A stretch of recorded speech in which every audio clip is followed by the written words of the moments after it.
It's May 18th, 2026. Welcome to yes2hellwith.com. Today we're going to discuss one of the most important psychological transformations that has occurred in modern America.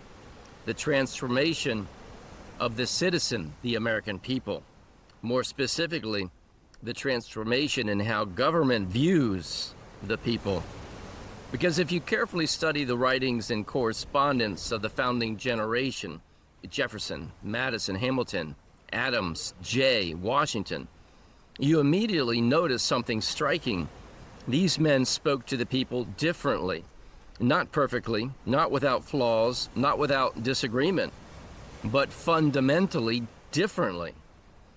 The citizen was treated as the sovereign source of political authority. Government officials understood themselves to be servants operating under delegated constitutional powers.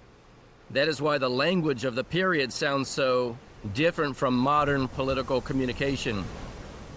The founders repeatedly spoke of liberty, natural rights, constitutional limitation, checks on power, public vigilance, and the danger of centralized authority.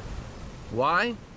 Because people believed power was inherently dangerous, and it is. They had just fought a revolution against a distant, centralized rule, and they feared that every government, including their own, possessed the potential to become oppressive, if not continuously restrained by constitutional structure and an informed citizenry. Now notice something critically important. The founders did not merely want citizens to obey government. They wanted citizens to understand government.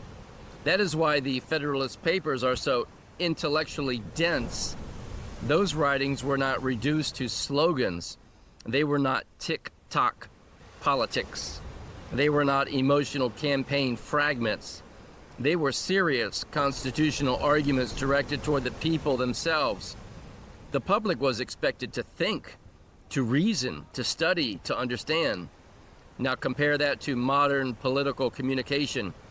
Today, most political correspondence is carefully engineered for speed, safety, and risk management.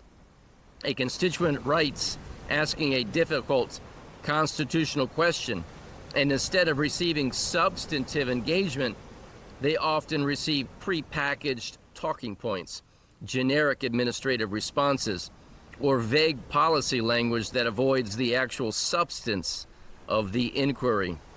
Why?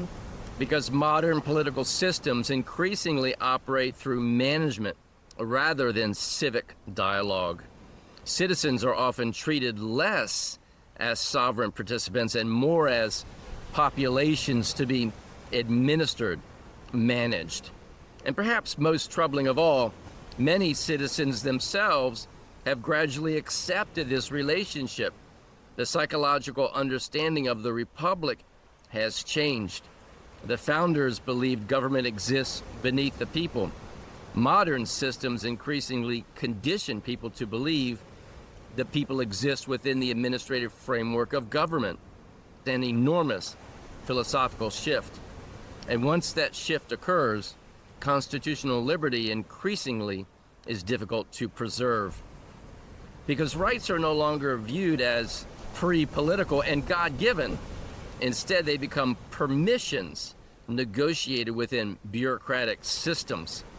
The founders warned repeatedly that republics decline when citizens lose constitutional understanding and governments become accustomed to power.